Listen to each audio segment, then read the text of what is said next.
국정원장 후보자로 지명된 이병기 주일대사의 과거도 만만치 않습니다. 2002년 대선 당시 불법 대선 자금의 배달책이었다는 사실은 이미 알려져 있습니다. 그보다 5년 전인 1997년, 그때도 대선이었죠. 이 당시 부품 공작의 책임자였다는 의혹까지 나왔습니다. 장부경 PD가 전해드립니다. 신임 국정원장으로 이병기 주일대사가 내정됐습니다. 이병기 후보자는 어떤 인물인지 이력을 살펴보겠습니다. 이병기 후보자입니다. 박근혜 대통령의 외교 안보 인맥에서 사실상 좌장으로 꼽히는 인물입니다. 우선 그는 외교관 출신입니다.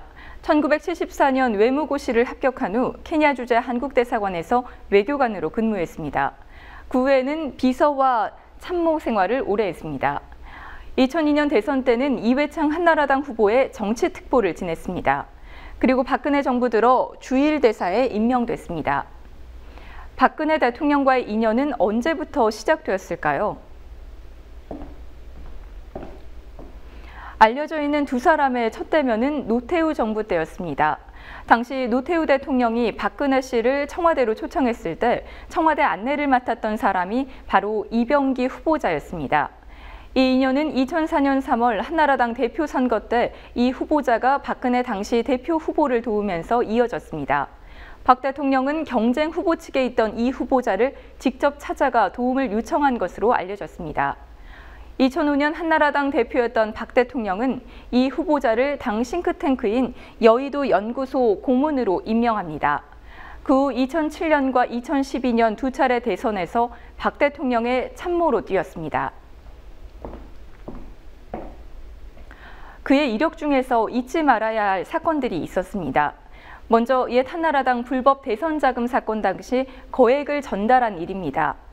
2002년 대선 때 이회창 후보의 특보였던 이 후보자는 당시 민주당 대선 후보 경선에서 탈락한 이인재 의원 쪽 김윤수 공보특보에게 한나라당에 유리한 역할을 해달라며 직접 5억 원을 전달했습니다. 차떼기로 모은 불법 대선 자금을 전달한 배달책이었던 셈입니다. 당시 검찰은 이 후보자를 단순 전달자로 판단해 기소하지 않았습니다. 안기부 2차장 시절에 있었던 사건들도 주목됩니다.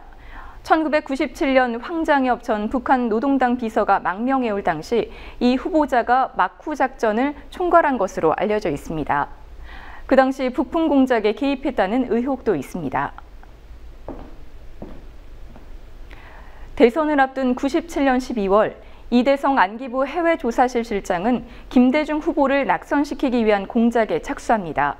김대중 후보가 북한 고위층과 연결돼 있다는 등의 폭로 시나리오를 만들도록 한 뒤 재미교포 윤홍준 씨에게 북경과 서울에서 폭로 기자회견을 하도록 시킨 사건입니다. 그 대가로 안기부는 윤홍준 씨에게 20만 달러를 제공했습니다. 이 지시를 한 사람이 권영의 당시 안기부장이고 이를 실행에 옮긴 해외조사실은 당시 안기부 2차장이었던 이 후보자 산하 조직이었습니다.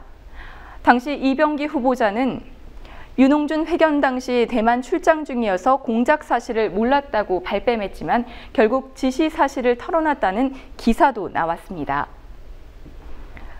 2012년 대선 때 여론 조작에 앞장섰던 국정원. 그 수장의 과거 부품 조작의 책임자로 의심받는 인물이 내정됐습니다. 국민TV 뉴스 장부경입니다.